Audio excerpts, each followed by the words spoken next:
My family told me to stay away from my sister's wedding, the one I paid for because I had kids, so I canceled every payment. When the venue turned them down, they finally realized who was holding it all together. I'm 36, a stage actor at a small city theater, the kind of place where the seats creak and the curtain smells like dust and hairspray. I do plays commercials when I can and voiceovers for toothpaste ads at 2 a.m. I'm married to Mara, who works nights as a nurse. We have triplets, Eva, Nico, and Gia. They're 6.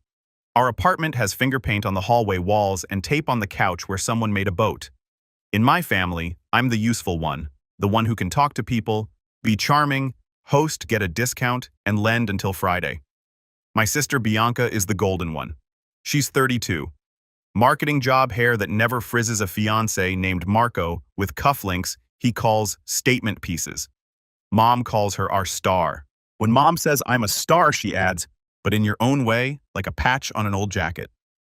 It was a Wednesday for 11 p.m. during my break between a matinee and evening show. I was backstage eating a banana with stage makeup still on my face. My phone buzzed. Family group chat, La Familia. The icon is a stock photo of spaghetti that Bianca said, and no one changed. Dad, stay away from the wedding. Just like that. All caps. No hello. He's not usually dramatic in text, but he likes control to sound like policy. 2 bubbles appeared. Bianca, LOL. Then the laughing emoji with tears. Then seriously, Leo, it's adults only, and the whole family is tired of you and your kids. She spelled "you're right" on purpose. Bianca always spells right when she's cruel. I stared at the screen. The hallway smelled like coffee from the stage manager's mug. Actors whispered lines in the wings. My thumbs hovered. I typed, "Then I'll stop funding the marriage." I looked at the sentence. It was a weird sentence to write to your sister, but it was true in a lot of small ways. Deposits, phone plan, venue, balance just for now. Streaming services.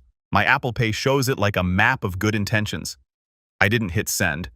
I put the phone face down, heart in my throat. I could hear the audience settling on the other side of the curtain. Coughs, murmurs, programs rustling. I told myself, don't do money by text while wearing a wig.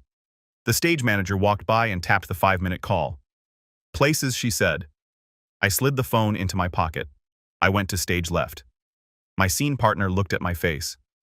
You good? He whispered. Yeah, I lied. Just family stuff.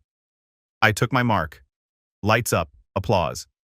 I hit my first line on muscle memory, but in my head I kept replaying Dad's text like a bad cue. Stay away from the wedding, like I'm a stain, like my kids are noise. The banana sat heavy in my stomach.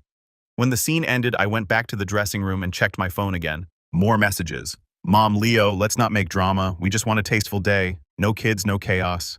Bianca, you can come to the reception if you promise to keep the triplets away from the dance floor. Marco, bro, it's not personal. It's branding. Branding.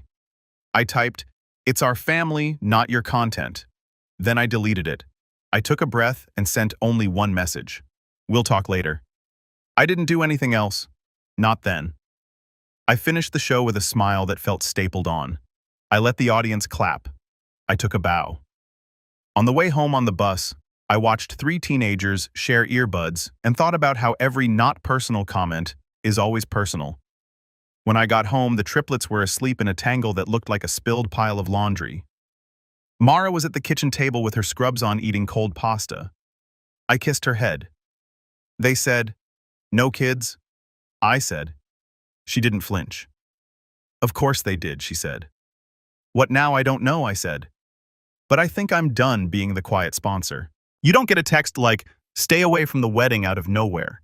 You walk there for a long time on small stones. I grew up in a loud house where praise was a sport. Bianca won a lot. She did everything on time and out loud. I did things backstage. I built sets in the garage with scrap wood. I learned to paint fake bricks that looked real from far away. Mom would walk in and say, "That's nice, Leo, but don't get messy." Then she'd drive Bianca to another leadership event. Dad ran a locksmith shop when I was little. He liked saying, "We open doors." He liked the slogan more than the work. When business got slow, he rented out the brand to a friend of a friend and started working at a warehouse. He told everyone he still managed security. If you asked for help with a lock, he'd call me. By 20, I was doing community theater and barista shifts. Money was a maze. I loved acting, but it paid in applause and pizza. I started doing voice gigs and sometimes miraculously commercials. The first time I got a check for $1,750 for 30 seconds of smiling at a toothbrush. I cried in the bathroom stall at the studio. I sent Mom a photo of the check. She replied Bianca just got a raise. She added prayer hands. That's her idea of balance. Clapping with both hands for one kid. Mara and I met in an acting class.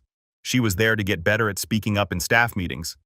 I was there because my landlord gave me $50 off rent if I taught a scene study on Thursdays. Mara laughed at my jokes and then fixed my resume. We moved in together in a one-bedroom above a nail salon. The triplets came like a surprise window you didn't know the house could hold. We became a team scheduled to the minute. Her nights, my rehearsals, daycare math like a chess game. We learned the art of passing the baton without dropping it. The money part with my family started small and temporary. 2018. Leo, can you put the family on your phone plan? You get a union discount, right? I did. 4 lines became 7. I added my parents and Bianca for 3 months. The bill became $216, then $248 when Dad needed more data, then $289 when Bianca added an Apple Watch. She sent me a heart emoji once. That was the thank you. 2019, we're short on rent this month. Can you spot us $400, Dad asked. I sent $400. He said, we'll pay you next week. Next week, mold grew. 2020. The pandemic canceled their venue. We need a new deposit to lock in the date for 2021. Bianca said, we'll pay you back when guests RSVP. I paid $1,200. Guests who aren't RSVP cannot attend and can't wait. No one RSVP with a wire transfer. 2021 cakes are expensive. Leo, you're good with people. Can you get a discount or just cover it and call it your gift? Bianca wrote, I called a baker. I got a discount. I also handed over my card. I called it a gift so I wouldn't have to count it. 2022. Dad's truck insurance jumped. They screwed me, son. He said I paid the difference for 3 months. Month 4, he forgot it was a favor. I kept adding little payments like thumbtacks on a corkboard. Gym membership for Dad's health. Spotify for Mom's cleaning groove. Canva for Bianca's wedding invites. A ring resizing emergency. I told myself it was a season. I told myself it was love. Love is patient. Love is quiet. Love sets up autopay and doesn't mention it. But little moments added up like receipts in a glove box. Bianca's bridal shower. No kids, she said, then posted photos of other people's kids in matching white. When I asked, she said, those are aesthetic kids. Our 3 are chaotic energy. A family dinner where Dad clinked a glass and said, a toast to Bianca and Marco, who worked so hard and deserve this. I lifted my water and said nothing. Marco winked at me like we had a bit. It wasn't a bit. The time Bianca announced in the group chat that she and Marco were optimizing finances and everyone should contribute something meaningful to the wedding. I replied, we already did the venue deposit. She wrote, that was a family gesture, not a gift. Family gesture means it doesn't count when we tally. The triplets aren't props. They're people. They spill juice. They tell jokes that make no sense. They call every black car a limo. They ask why they can't go to Aunt Bianca's big party. I said, because it's fancy. They said, we can be fancy. They wore capes over pajamas to show me. My heart hurt for both of us. In June, Bianca sent a spreadsheet to the chat labeled wedding tasks and dollar. Everyone had a column. Mine said MC the reception free, arrange vendor tips, use your card, we'll reimburse. Coordinate guest arrival, arrived 2 hours early. Mara's name had a row that read, keep Leo's kids off the dance floor. She doesn't like when people call the triplets Leo's kids like Mara is the babysitter. Mara looked at the spreadsheet and said, they don't see you the way you say, you're bleeding. I said, I know. I still didn't do anything. I kept rehearsing. I kept paying the phone bill. Then Dad's text hit on that Wednesday. Stay away from the wedding. Bianca's laughing emoji, Marco's branding, Mom's tasteful. My thumbs typed a sentence I didn't send. I went on stage and said someone else's lines. The next morning, I woke up to 13 messages and a missed call from Mom at 6:12 a.m. We don't speak at 6:12 a.m. unless someone's in the hospital. She wrote, think of the optics. Optics. I looked at our calendar covered in daycare times and costume fittings and Mara's night shifts. I looked at our checking account. $1,142. Savings $233.18. The wedding was in 9 days. My card was scheduled to auto-pay the venue balance on Friday, $1,600. Bianca's promise to Venmo tomorrow lived in a parallel universe. I poured cereal. Eva asked, "Are we invited to the big party?" I said, "We're always invited to our own kitchen." It wasn't enough. Mara put a hand on my back. "You're allowed to be done," she said, "even if it's 9 days before their fancy day." I nodded. I still didn't move. Love makes you slow sometimes. Fear makes you slower. I'm an actor. I can fake calm. It doesn't swipe the card for you. That night, I worked a gig reading stage directions for a casting workshop. $40 and a free granola bar. I came home at 10. The apartment was quiet. I sat at the table with the laptop and opened my bank. I looked at the auto-pay schedule like it was a script I didn't audition for. I closed it again. I wrote boundaries on a post-it because a therapist once said, "Writing the word makes it feel more possible." Then I set the post-it on my phone and went to bed. The rehearsal dinner invite arrived by email. "Please join us for a sophisticated evening." Attached was a PDF with a dress code, earth tones and address, and a note that said, "No children." We had already arranged a sitter. We put on our nicest brown clothes and drove.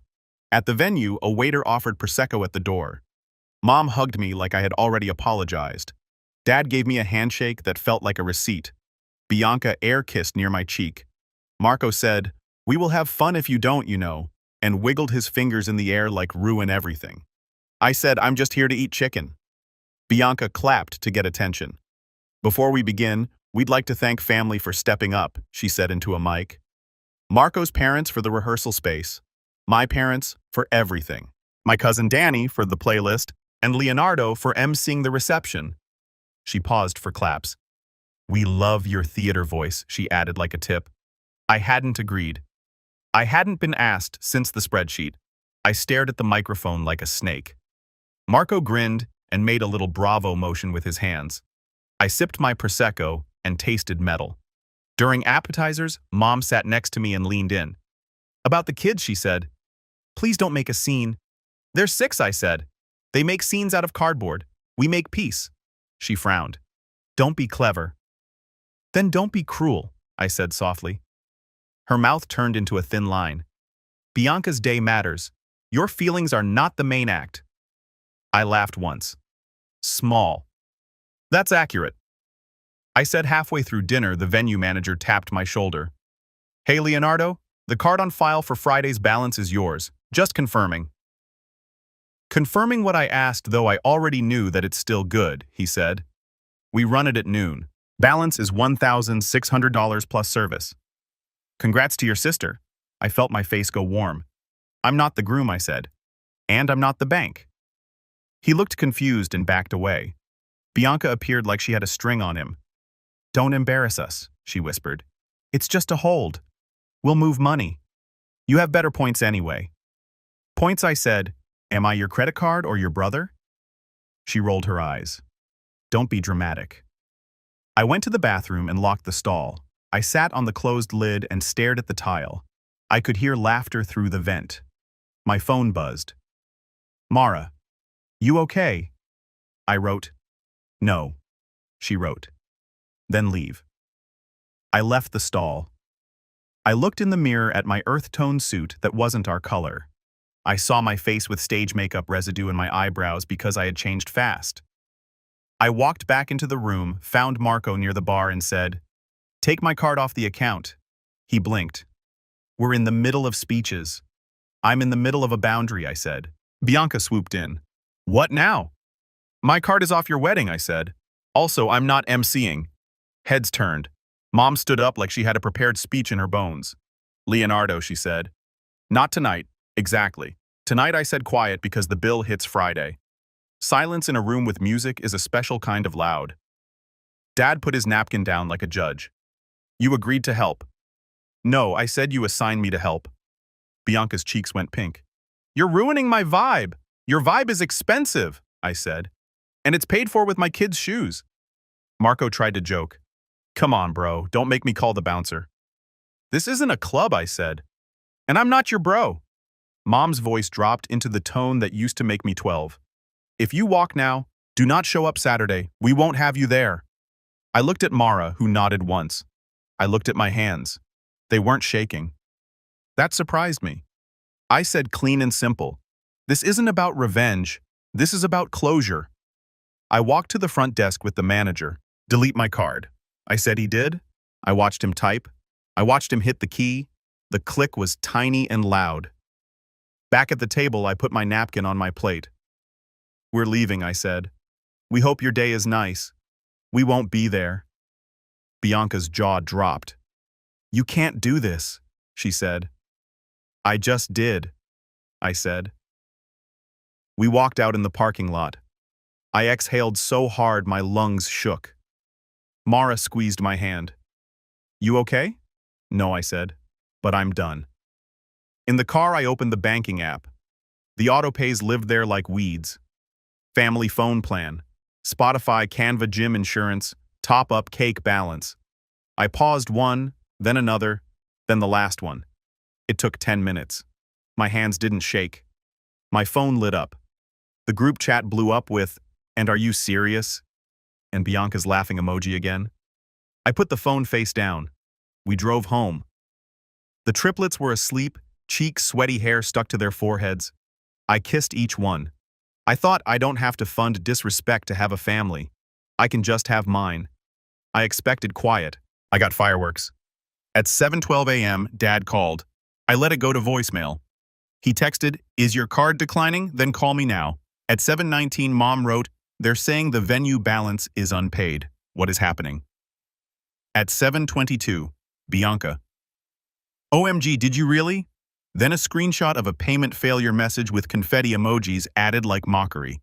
At 7:28, the venue manager texted me just confirming we removed your card as requested. The couple will need to provide a new method by 5 p.m. I replied, "Thanks." He sent a thumbs up like a human. By 9:10, I had 12 voicemails. Dad's first. "Son, if this is some stunt, fix it." Moms were mortified. Bianca's, "You're an embarrassment." Marco's, "Bro, chill then." Dude, seriously chill. At 10:03, the family phone plan broke into two. I called the carrier from the sidewalk while the triplets counted cracks. "I need to split my line," I said. The rep was kind. "We can move your 3 lines to a new account today," she said. "The others will need to set up their own." I said, "Great." She said, "People get mad about this." I said, "I can take it." At noon, Mom sent a long message with bullet points. She loves bullet points when she's furious. "You humiliated your sister. You used money as a weapon. You ruined the rehearsal. You will pay the balance today and apologize." I replied with 4 lines. I removed my card. "I won't MC. We won't attend. Do not contact my kids about this." She wrote unbelievable. Dad wrote ungrateful. Bianca wrote uninvited. Mara made sandwiches. I wasn't hungry. I ate anyway. The triplets asked if we were going to the fancy party. We said, "We're having our own party Saturday." They said, "With capes?" We said, "With capes." At 2:41, Bianca posted an Instagram story with Taylor Swift lyrics and a photo of champagne. One aunt commented, "Ignore the haters." Another wrote, "Fam over everything." I closed the app. I reopened it. I closed it again. I am a human. I make it worse for myself sometimes. By 4:30, Marco texted me a screenshot of a bank transfer from his parents. "Crisis averted," he wrote, then added a flexing arm. 10 minutes later, another text. "Except now the florist is asking for the final payment earlier. Can you spot it?" They know you. I didn't know them. I had gotten them business. I typed, "No." He wrote petty. I wrote nothing. At 6 p.m., Mom called Mara. "This is a classic move. Go around me." Mara put the phone on speaker. Mom started in a soft voice. "Sweetheart, help me understand why Leo is doing this." Mara said, "Because you told him to stay away from your wedding." Mom said, "We didn't mean it like that." Mara said, "How did you mean it?" Silence. Then Mom cried. Mara said, "We can talk after the wedding." Mom said, "So never." Mara said, "If you keep talking like this, then maybe." The next day, I turned to practical things. We created our own phone plan. We moved autopays for our life to a new card and canceled anything with family in the name. I sent 4 emails. To the venue, please direct all further payment requests to the couple. To the florist, I'm not involved in payment. Wishing you a nice event. To the DJ, I won't be MC. Please coordinate announcements with the couple. To Bianca, if vendors contact me, I'll forward them to you. The florist replied, understood. The DJ replied with a thumbs up emoji, and families, man. The venue replied, thank you. Bianca replied with, you're disgusting. Then another laughing emoji. She loves laughing when she's losing. The wedding day came. We woke up at 7. Eva asked, are we going to the party? We said we're going to the park. We packed grapes and a soccer ball and 3 capes. We took family photos on a cracked basketball court. The sun was kind. We were not dressed in earth tones. We were dressed like a box of crayons. Mara set up a Bluetooth speaker. We danced to a playlist named Household Bops. A stranger dog joined. The triplets screamed with joy. A couple on a bench clapped. At noon, my phone lit up. Group chat. Where are you? I can't believe you. They're asking the photographer to leave early because we lost time. The cake is late. We hate you. The messages stacked. I put my phone on Do Not Disturb and kicked a soccer ball to Nico, who kicked it back and fell over laughing. At 4 p.m., a cousin sent a photo of the wedding. It was beautiful. Bianca looked like a magazine. Marco looked like a hair product. There were no kids. The light was perfect. The caption said, Family Forever. I looked at the photo and felt a weird mix of anger and relief. I could miss something and still be okay. At 6 p.m. after the ceremony, the real meltdown started. The florist wrote me a message anyway. They're short on the tip envelope. Sorry to bother. I replied, I'm not covering it. 10 minutes later, Bianca texted, You're cruel. 30 minutes later, the DJ needs the run of the show. You were supposed to do it, I replied. Not available. She wrote, You think you're righteous, but you're just broke. I didn't reply. She called. I let it ring. She left a voicemail calling me small. I saved it in a folder named Weather. Hearing the storm helps me believe in the calm we chose. That night, our apartment smelled like pancakes and hairspray because the kids wore capes, and we did a home reception, which is a fancy name for putting a paper towel roll on a chair and calling it a microphone. The triplets gave speeches that were mostly robot noises. We laughed until our faces hurt. 2 days later, Dad asked to meet. We chose a diner. He arrived in a shirt too tight across the chest like he was trying on a younger man. He ordered coffee and sugar like it was a weapon. You made your mother cry, he said. She told me to stay away. I said, She didn't mean it, he said. She typed it, I said. He leaned back. We've done so much for you, he started. I put a small stack of printed bank statements on the table. I didn't shove them, I slid them. Highlighted lines. $1,200 deposit. $289 phone plan. $400 rent. $150 insurance. $80. Canva $64. Spotify $248. Cake 12 months of temporary bills. I said, I'm not here for an argument. I'm here to set terms for the future. He stared at the pages. He isn't good with numbers unless they favor him. You keeping score? He asked smug. I'm keeping boundaries, I said. I'm done being the quiet sponsor. If you want something from me, you ask, you accept my rate or my answer, and you don't go near my kids with threats. He laughed without humor. Rate. My time has value, I said. So does my peace. He stood up. You always were dramatic. I'm an actor. I said, It's my job, but this isn't drama, it's a policy. He left without paying. I paid. I can handle a $7 coffee if I don't have to fund a $1,600 balance. For a week, the group chat was a wildfire. Long messages copy-paste quotes about forgiveness, screenshots a weird meme from an aunt about wolves. I muted it. Mara and I did our life. I went to rehearsal. The director said, You're sharper this week. I was. I had energy left over from my work. The triplets noticed. Daddy, you're silly again. Gia said I didn't know I had stopped being silly. Bianca posted one more story with a black screen and white text. Some people show who they are. I thought, yes, they do. Silence followed.